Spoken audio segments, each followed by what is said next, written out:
지난주 수리아 안디옥 교회에 파송을 받아서 이방인들에게 복음을 전하기 위해 바울과 바나바가 키프로스 섬을 지나서 밤빌리아의 버가라는 지역을 거치게 되죠. 사진 한번 보여주세요. 그림으로 보여주시면 더 이해가 쉬울 것 같아요.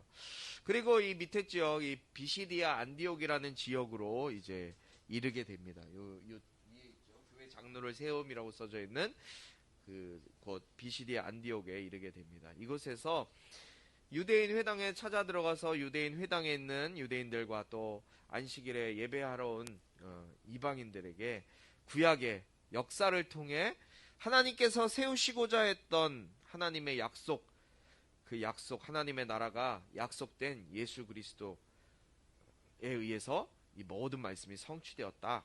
그리고 이제 누구나 예수 그리스도를 믿으면 하나님 나라의 기업을 당신들도 받을 수 있고 그리고 구원을 얻을 수 있다라는 말을 선포하게 되죠. 그런데 유대인들은 지금까지 자신들이 지녀왔고 자신들이 행해왔던, 실제적으로 목숨 걸고 지켰던 그 율법, 그 관습, 그것에서 벗어나지 못하고 오히려 복음을 어떻게 했어요? 받아들이지 않고 거역하고 배척하게 되죠. 그에 반해서 하나님 나라가 미리 택하신 유대인들 뿐만 아니라 모든 이방인들에게도 이 복음이 유효하다라는 소식을 들은 이방인들, 그들이 이 복음을 선포를 듣고 깊이 환영하게 되죠. 그리고 주님께 돌아오는 사람이 점점 날로 심히 많아지게 되었다라는 말씀을 우리가 지난 시간에 들었어요. 그러자 또 이 유대인들, 이방인들이 예수의 그 복음의 말씀을 듣고 주님께로 돌아오자 이것을 또 시기하는 유대인들이 있었잖아요. 그 유대인들이 당시 그곳에 있었던 비시디아 안디옥에 있었던 귀부인들, 그리고 복음의 도시의 지도자들을 선동해서 바울 일행을 핍박해요. 그리고 이 일로 인해서 바울과 바나바는 이제 유대인들을 떠나서 이방인들에게 복음을 전하기 위해 갈라디아의 이고니온이라는 곳으로 발길을 옮기게 돼요. 여러분, 이런 계속되는 핍박 가운데서도, 어려움 가운데서도 지난주 말씀 마지막 부분에 보니까 제자들은 어땠어요? 13장 마지막 52절에 보니까 제자들은 기쁨과 성령으로 충만했습니다 라고 기록되어 있는 걸 볼 수 있었어요. 이런 핍박 가운데서도, 어려움 가운데서도 제자들은 낙심하지 않았고 기쁨과 성령이 충만했던 것을 보게 돼요. 왜 그랬어요? 자신들을 하나님께서 부르신 그 부르심의 사명을 기억하고 있었기 때문에 그래요. 사명을 잊어버렸다면 기뻐하지 않았을 거예요. 불평불만하고 떠났을 거예요. 그러나 사명을 기억하고 있었기 때문에 기쁨이 있었고 성령 충만했어요.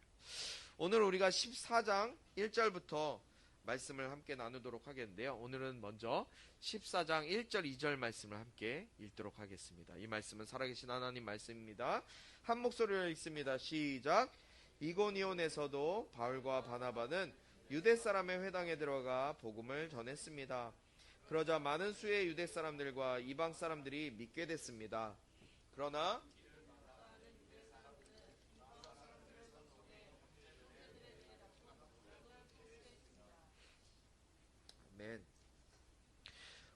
바울과 바나바가 비시디아 안디옥에서 쫓겨나서 이제 어디로 이동했다 그랬어요? 사진 한번 보여주세요. 다시. 비시디아 안디옥, 이 비시디아 안디옥에서 쫓겨나서 이고니온이라는 곳으로 오게 돼요. 여기 이고니온이라고 보이시죠? 이 이고니온 지역, 터키 남부에 있는 지역으로 오게 돼요. 이고니온에 와서도 바울 일행은 지금까지 자신들이 전했던 그 복음의 말씀을 그대로 전해요. 동일한 말씀이에요. 변화된 말씀이 아니라 지금까지 붙들었던, 지금까지 자신들이 전했던 그 복음의 말씀을 동일하게 전하게 돼요. 그런데 오늘 말씀해 보니까 많은 수의 유대인 사람들과 이방 사람들이 그 복음을 듣고 어떻게 됐다 그랬어요? 예수님을 믿게 되는 역사가 나타나요. 그런데 예수님을 믿는 사람들이 있었지만 그런데 또 어떤 사람들도 있었을까요? 믿지 않는 사람들도 있었겠죠. 믿지 않는 유대인들은 그냥 믿지 않은 것이 아니에요. 오늘 말씀해 보니까 어떻게 했어요? 나쁜 감정을 가지고 이방 사람들을 선동해서 형제들에 대해서 나쁜 감정을 가지게 만들었다는 거예요. 왜 그랬을까요? 혼자만 안 믿고 그만둔 것이 아니라 혼자만 안 믿으면 다행인데 이들이 했던 모습은 어떤 거예요? 이간질하는 거예요. 이간질. 나쁜 감정을 심어주는 거예요. 선동하는 거예요. 방해하고 복음이 들어올 때 복음을 방해하고 불신의 생각, 불신의 마음을 심어주는 것. 이건 누가 하는 일일까요? 생각해 보세요. 누가 하는 일일까요? 성령이 하는 일일까요? 사탄이 하는 일일까요? 사탄이 하는 거예요. 왜 근데 복음이 들어오려고 그럴 때, 복음이 들려질 때, 왜 사탄은 악한 것들은 복음을 듣지 못하도록 사람의 마음을 그냥 닫아버리면 되는데, 왜 듣지 못하게 하고 서로를 이간질하고 나쁜 생각, 나쁜 감정을 듣게 할까요? 왜요? 동일한 말씀을 들어요. 이 자리에도 지금 분명히 동일한 하나님의 말씀이 선포되어지고 동일한 말씀이 들려지고 있지만 지금 선포되어지는 말씀을 듣는 사람이 있고 듣지 않는 사람이 있다는 거예요. 마음을 닫아버리고 다른 생각하고 딴 생각하고 마음이 빼앗겨서 이 말씀을 내가 받아들이지 말아야지, 아니 듣지 말아야지 라고 생각하는 사람들도 있을지도 몰라요. 다른 생각을 하는 사람들이 있다는 거예요. 왜요? 하나님의 역사가 일어나지 못하게 하기 위해서요. 역사가 일어나지 못하게 하기 위해서. 하나님은요, 동일한 말씀이 동일한 지역에 주어지고 선포되어질 때 어떤 자들은, 마음이 준비된 자들은 그 말씀이 마음 가운데 들어오는 사람이 있고요. 어떤 사람은 받아들이지 못하고 들리지 못하는 사람도 있다는 거예요. 참 너무나 안타까운 일이죠. 같은 시간, 같은 공간에 앉아 있음에도 불구하고 동일한 말씀을 듣고 있지만 그 말씀이 아우 귀찮아, 지겨워, 아우 왜 저도 또 해, 이런 사람이 있는 반면에 사모하는 마음을 가지고 그 말씀을 통해서 하나님이 나에게 주시는 말씀이라는 것을 기대하면서 듣는 사람도 있다는 거예요. 3절 4절 말씀을 한번 보겠습니다. 3절 4절 함께 있습니다. 시작. 바울과 바나바는 그곳에 오랫동안 머물면서 주를 의지해 담대히 말씀을 전했고 주께서는 그들에게 표적과 기사를 행하는 능력을 베풀어 주셔서 주의 은혜의 말씀을 확증해 주셨습니다. 그 도시 사람들은 두 편으로 갈려 한쪽은 유대 사람들 편을, 다른 쪽은 사도들의 편을 들었습니다. 아멘. 3절 4절에 보니까 똑같은 모습이 계속해서 드러나고 있어요. 바울 일행들은 자신들을 비방하고 방해하는 세력들이 여전히 있었지만 자신들을 핍박하는 세력이 있었음에도 불구하고 어떻게 했다 그랬어요? 여전히 두려워하고 떨고 낙심했어요? 아니에요? 낙심하지 않았어요. 두려워 떨고 도망가지 않았어요. 그곳에서 고난이 있고 어려움이 있었지만 오랫동안 머물면서 복음을 담대하게 전했다라고 기록하고 있어요. 그런데 이들이 어떻게 이렇게 비난과 비방 가운데서도 어려움 가운데서도 담대하게 복음을 전할 수가 있었을까요? 자기의 상황은, 자기의 삶의 모습은 너무너무 어렵고 힘든 괴로움 가운데 있는 상황이에요. 변하지 않아요. 교회 나와서 예배를 드리고 말씀을 듣지만 내 삶에 이 근본적인 문제들이 해결되어지지 않는 모습, 그런데 그것 때문에 낙심하고 좌절하고 힘들어하지 않는다는 거예요. 왜 그럴까요? 오늘 말씀 가운데 찾아볼 수 있어요.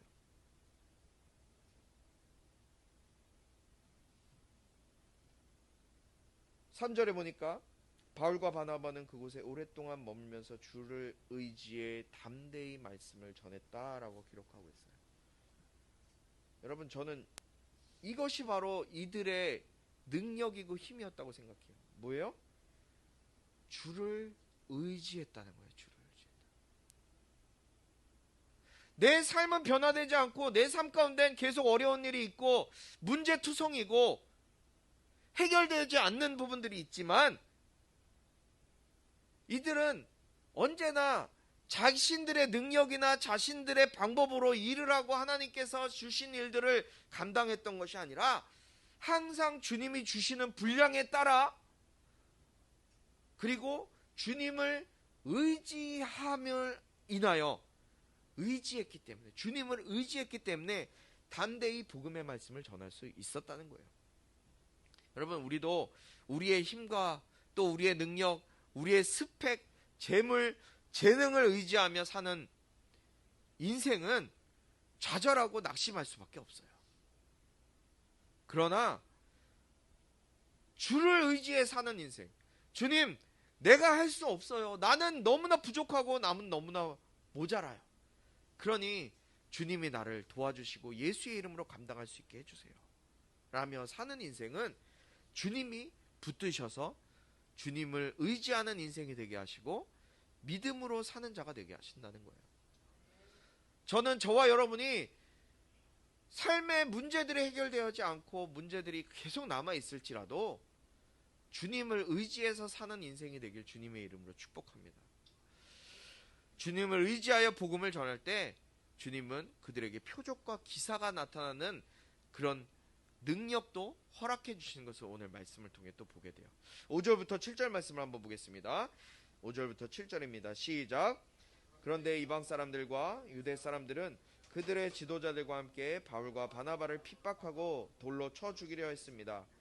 그러나 그들은 이 사실을 알고서 루기오니오 지방에 속한 두 도시인 루스드라와 더베와 그 근방으로 피신해 그곳에서도 복음을 전했습니다. 아멘. 주님이 표적과 기사를 행하는 능력을 주셨는데도 복음을 전하는 사도들을 향해서 이 나타나는 핍박은 어때요? 줄어들었어요? 커졌어요? 더 늘어났어요. 기사와 이적들이 나타나면 더 사람들이 예수님을 믿고 주님께로 돌아와야 되지만 오히려 그들을 향한 핍박이 더 심해지는 것을 보고 있어요. 심지어는 어떤 일이 일어났어요? 돌로 쳐 죽이려고 했다는 거예요. 돌로 쳐 죽이려고 했다. 하나님이 능력을 주셔서 뭐 병든 자들이 병이 낫고 귀신이 떠나가고 이런 막 역사들이 성령의 역사들이 나타나니까 사람들이 돌로 쳐 죽이려고 하는 거예요. 그러니까 이 사실을 알게 되니까 더 이상 그곳에 있지 않고 이제 루스드라와 더베로 이동해서 그곳에서 이제 새로운 곳에서 복음을 전하기 시작해요. 우리가 지난주에 봤던 것처럼 예수님께서 복음을 전할 때 복음을 계속해서 전했을 때 받아들이지 않으면 어떻게 하라 그랬어요? 떠나라고 했어요. 발등에 먼지, 발에 묻은 먼지를 털고 받아들이지 않을 때 떠나라. 그렇게 떠난 거예요. 왜 그렇게 복음을 전하는데 받아들이지 못할까요? 아직 은혜를 받지 못했기 때문에, 아직 은혜를 경험하지 못하기 때문에 그래요. 우리가 복음을 전할 때 너무 안타까운 마음으로 복음을 전하는 경우도 많이 있잖아요. 내가 정말 전해야 될 사람, 예수의 이름을 알아야 될 사람에게 복음을 전해야 되는데 그 사람이 예수의 이름을 받아들이지 못할 때 우리의 마음은 어때요? 너무나 안타까워요. 그럼 어떻게 해요? 어떻게 해야 돼요? 집중합시다. 집중. 왜 이렇게 예배 집중이 안 돼요 오늘?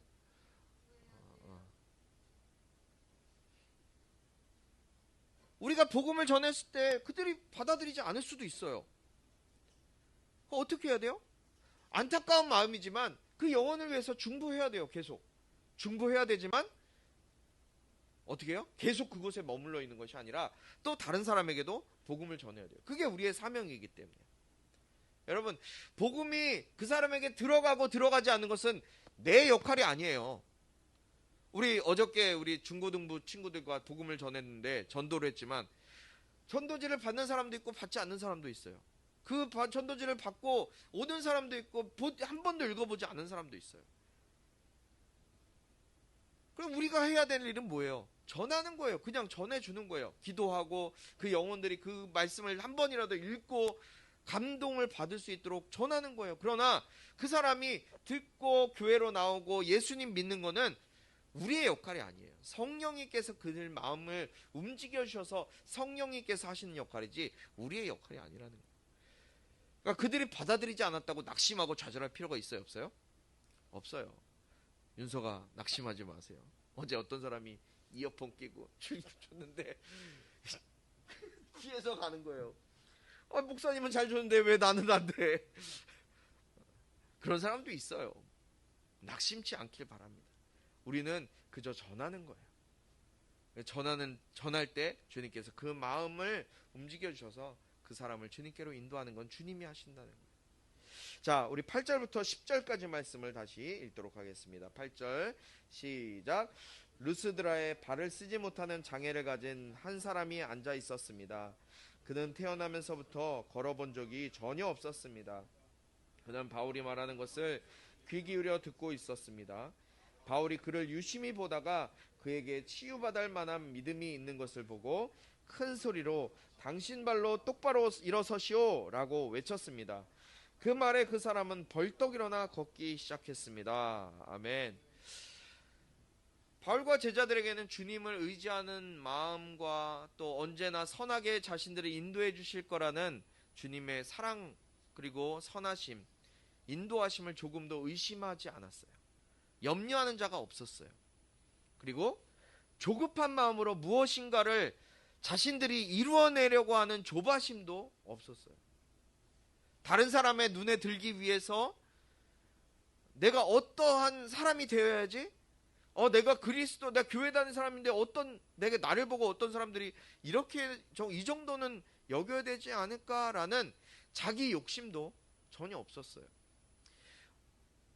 제자들은요, 온전히 최선을 다해 복음을 위해서, 다른 것이 아니라 복음을 위해, 예수 이름을 위해 살아가는 모습을 주님은 기뻐하셨다는 거예요. 그리고 지금까지 그들은 그런 어려움 속에서도 자신들을 지키시고 보호하시고 인도하셨던 그 주님을 의뢰했어요. 또 아직 그들에게는 이방인들에게 복음을 전할 사명이 있었죠. 바울에게는 로마의 카이사라에게 가서 복음을 전해야 될 사명을 주셨기 때문에 주님은 바울과 그 일행들을 지켜주셨다는 거예요. 그들에게는 계속해서 어려움이 있었지만 하나님께서는 사명이 있는 자의 생명은 끝까지 지켜주세요. 그 사명을 이룰 때까지. 이렇게 주님을 의지하고 또 맡겨주신 사역을 감당하고 있었던 이 바울 일행의 사역 가운데 주님은 사도행전 3장에 일어났던 그 사건과 동일한 사건을 오늘 이 본문 가운데 우리에게 또 한번 허락하고 계세요. 루스드라라는 지역에 갔어요. 그런데 그곳에는 어떤 사람이 있었어요? 한번 10절 말씀, 8절 말씀 한번 띄워주시겠어요? 루스드라에 어떤 사람이 있었다고요? 발을 쓰지 못하는 장애를 가진 사람이 있었어요. 이 사람은 한 번도 태어나서 걸음을 걸어본 적이 없었던 사람이에요.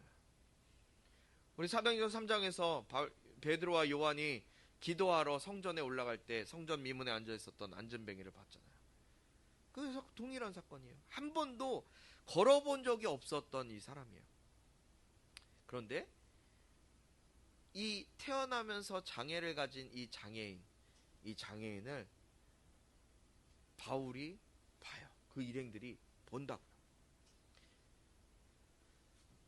어떨 때? 지금 어느 상황이에요? 바울이 설교하고 있는 상황이에요. 지금 이렇게 말씀을 전하고 있어요. 예수님의 말씀을, 하나님의 말씀을, 복음을 전하고 있을 때 이 사람이 그 지금 장애를 가졌는지 안 가졌는지는 뭐 정확하게 뭐 어디 앉아 있었겠죠. 이렇게 많은 사람들이 있을 때 그 사람을 봐요. 그런데 그 사람이 오늘 말씀해 보니까 어떻게 했어요? 9절 말씀 볼게요. 9절 시작.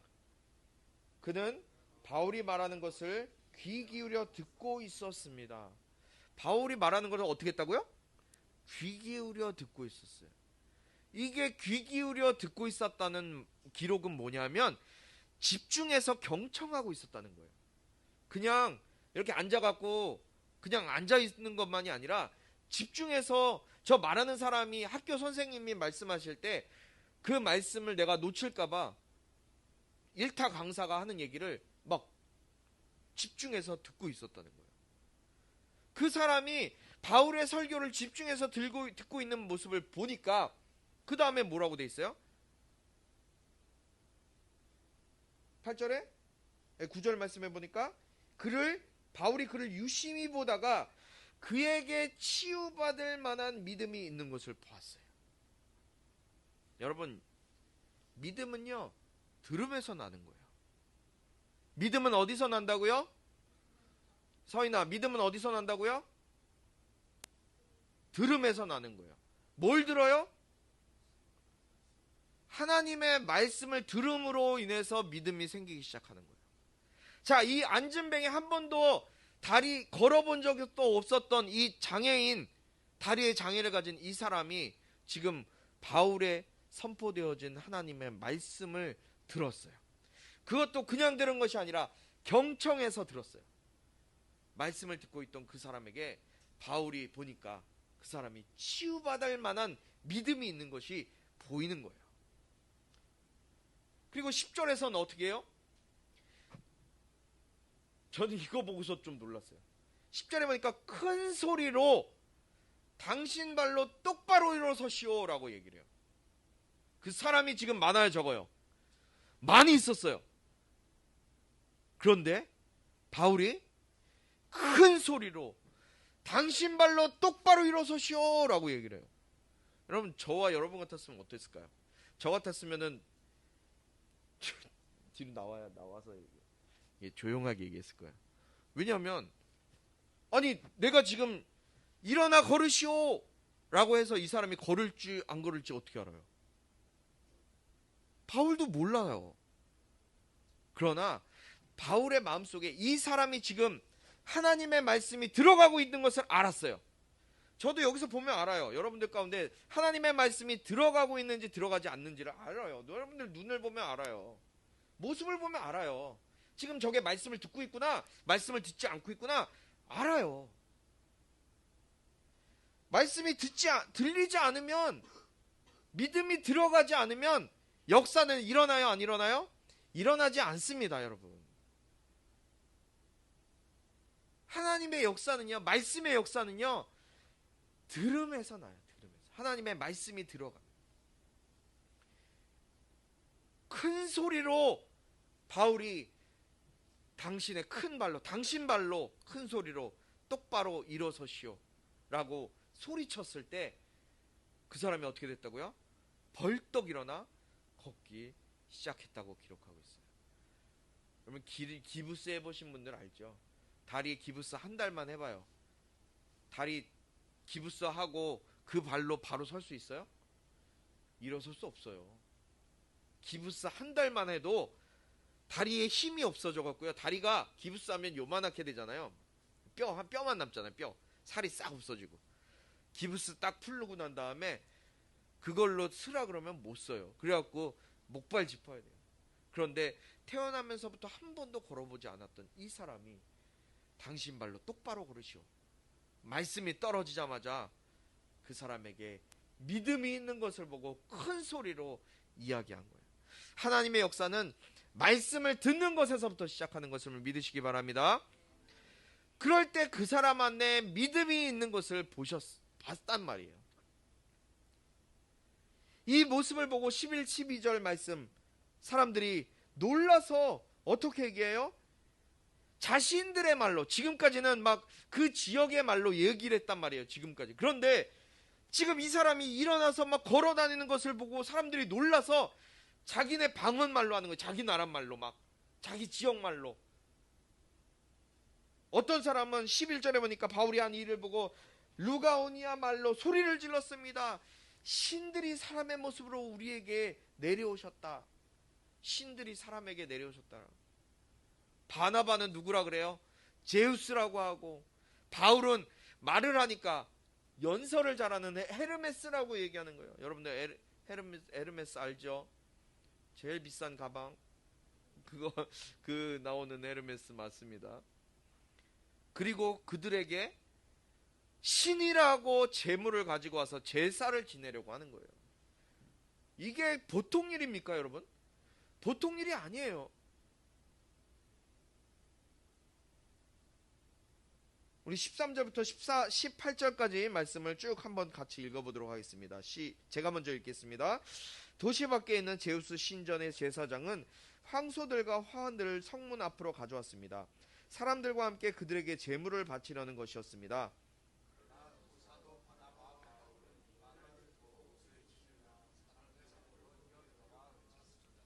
사람들이여, 왜 이런 행동을 합니까? 우리도 여러분과 똑같은 사람입니다. 우리가 여러분에게 복음을 전하는 것은 여러분이 이런 헛된 것을 버리고 하늘과 땅과 바다와 그 안에 모든 것을 만드신 살아계신 하나님께로 돌아오라고 하는 것입니다.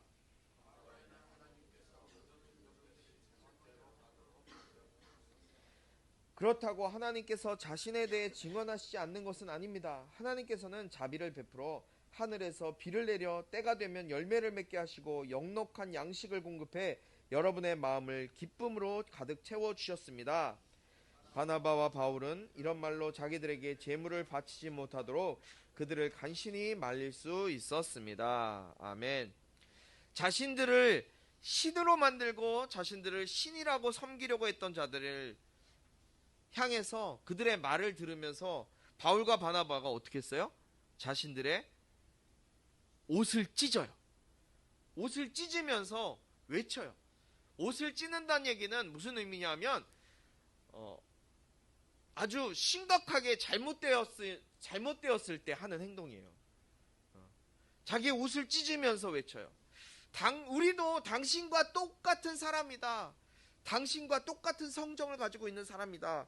왜 우리에게 이러느냐? 우리가 당신들에게 복음을 전파한 것은 여러분이 지금 하고 있는 이런 헛된 것, 사람을 보고 어떤 우상을 보고 신이라고 얘기하고 제물을 바치려고 하고 그 사람을 우상처럼 여기고자 하는 그 모습들, 이 제사, 제물, 이 모든 것들을 다 버리고 살아계신 하나님께로 돌아오라고 내가 지금 여러분들에게 이 말을 하고 있는 것이다 라고 얘기하는 거예요. 그런데 과거의 하나님은 그냥 그런 것들을 그냥 두고 보셨다. 오늘 말씀해 보세요. 과거에는 그냥 두고 보셨지만 주님은 그냥 두고 보신 것이 아니라 이제는 우리에게 지금 보세요 여러분. 하늘과 땅과 별과 달과 하나님이 만들어 놓으신 이 모든 우주 만물 자연을 보면서 이 자연을 보면서 어떻게 하는 거예요? 이 만드신 분이 계시구나. 이것을 우리에게 보여주셨다. 그것이 무엇이냐? 신학 용어로 보면 하나님은 우리에게 일반 계시를 해주셨다는 거예요. 일반 계시. 일반적인 것을 보면서 신이 있다, 하나님이 계시다라는 것을 사람들이 알 수 있게끔 보여주셨다는 거예요.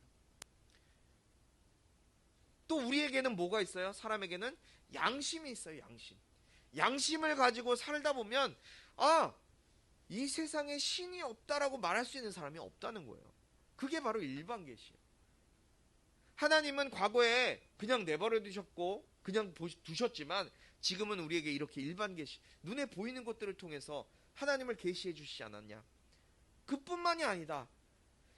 십자가에 예수 그리스도 아들을 보내셔서 그를 믿으면 구원을 받을 수 있다라는 특별 계시, 일반 계시와 특별 계시를 우리에게 보여주셨다라고 바울이 이야기하는 거예요. 사랑하는 성도 여러분, 바울과 일행이 전한 것은 뭐예요? 바울과 일행이 전했던 것은 지금까지 쭉 전한 것은 뭐예요? 복음이에요. 복음. 그 복음이 무엇이에요? 예수 그리스도. 예수 없으면 죽는다. 그러나 예수 있으면 살 수 있다. 이게 복음이에요. 이 복음은요, 어디에나 어느 시간에나 어느 공간에나 언제나 동일하고 변하지 않는 거예요. 교회가 변화된 말씀을 전한다면 그것은 진리가 아니에요. 여러분, 요새 동성애 나오죠, 많이. 동성애가 과거에는 죄였지만 지금은 죄가 아니에요. 이거는 진리예요, 아니에요? 진리가 아닌 거예요. 과거나 지금이나 동성애 하나님이 죄라고 말씀하셨기 때문에 죄인 거예요. 교회 내에서도 과거에는 이랬지만 현재는 이런 것이다 라고 이야기한다면 그것은 진리가 아니에요. 복음이 아닌 거예요. 과거에는 예수 아니면 구원이 없다라고 얘기했는데 지금은 교회나 어떤 집단에서는 다른 것에도 구원이 있을 수 있다라고 얘기를 하더라고요. WCC에 특별히 소속되어 있는 교회들 보면 이슬람, 불교 어떤 곳에도 구원이 있다라고 얘기를 해요. 저도 들었고 경험을 했어요. 그런 말씀하시는 분에게 가서. 물론 그분이 많은 공부하고 많은 것을 알 수 있었겠지만 그렇게 변화된 것은 복음이 아닌 진리가 아닌 거예요. 진리는요 변화되는 게 아니에요. 바뀌는 게 아니에요. 우리가 잘 아는 말씀 요한복음 8장 32절 말씀 23절 진리를 알지니 진리가 너희를 자유케 하리라. 이 진리는요 우리를 얽어매고 묶어내고 꼼짝 못하게 하는 것이 아니라요 어떻게 하는 거라 그랬어요? 자유케 하는 거라 그랬어요. 자유케. 여러분 신앙 안에서 여러분 자유하십니까? 내가 교회를 다니고 있지만 교회 안 나가면 내가 하나님께 벌 받을 것 같아. 이거 묶인 거예요. 이거 자유 아니에요. 저도 옛날에 그런 마음이 있었어요. 내가 교회 안 나가면 내가 벌 받을 것 같은데 하나님이 나 이번 주 살다가 무슨 교통사고 접촉사고 나는 거 아닌가? 이런 생각도 들고 있어요. 하나님은 그런 걸로 우리에게 벌 주시는 분이 아니라는 거예요.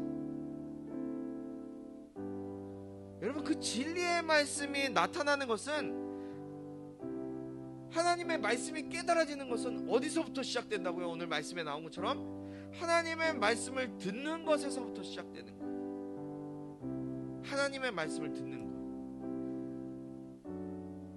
거. 여러분들이 알아들을지 못 알아들을지 모르겠지만 우리 젊은 친구들이 이 자리에 앉아있는 건 하나님의 말씀을 듣기 위해서 앉아있는 거예요. 들음에서부터 믿음은 시작하는 거고 하나님의 역사는 그 들음으로부터 나타나기 시작하는 거예요. 담대하게 복음이 선포되어진 말씀을 받아 먹기 위해 내 귀를 열고 마음을 들이고 힘을 쏟을 때 주님의 역사가 그 사람 가운데 나타나기 시작하는 거예요. 하나님의 말씀이 없는 곳엔 나타나지 않아요. 하나님의 역사는 나타나지 않는 거예요. 여러분들의 인생을 바라보세요. 내가 하나님의 말씀을 내 마음 가운데 담아내고 살아가는지, 담아내지 않으면요 내 인생 가운데 내 삶 가운데 하나님의 역사는 일어나지 않아요. 사랑하는 우리 꿈꾸는 교회 성도 여러분, 여러분의 삶 가운데서 담대한 복음이 여러분의 삶 가운데 들어가게 되길 바라요. 그에게 치유받을 만한 믿음이 있음을 보시고, 그에게 치유받을 만한 믿음이 있음을 보고, 저와 여러분의 심령 가운데 그 믿음이 발견되기를 주님의 이름으로 축복합니다. 주님의 이름으로 축복합니다. 하나님의 말씀이 여러분의 심령 가운데 들어가서 그 말씀을 주님이 보시고 여러분의 마음을 보시고 여러분의 마음 가운데 치유받을 만한 믿음이 있음을 보시는 그런 복된 인생이 되길 주님의 이름으로 축복합니다. 우리 같이 좀 기도하겠습니다. 하나님, 우리의 눈을 열으시고 귀를 열어주시옵소서. 하나님의 말씀을 매일매일 듣지만 그냥 한 귀로 듣고 흘려버리는 말씀이 되지 않게 하시고, 한 말씀이라도 내가 놓치지 않기 위해서 내 마음을 다해서 힘을 다해서 주님의 말씀을 붙드는 저의 삶이 될 수 있도록 주님 붙들어 주시옵소서. 우리 치유 회복 세워주시며 내가 하나님의 말씀을 듣고 그 들은 말씀을 마음 가운데 새기며 그 말씀 가운데로 말씀대로 살아가기로 작정하는 다짐하는 모든 심령들 가운데 지금부터 영원토록 함께하기를 축원하옵나이다. 아멘.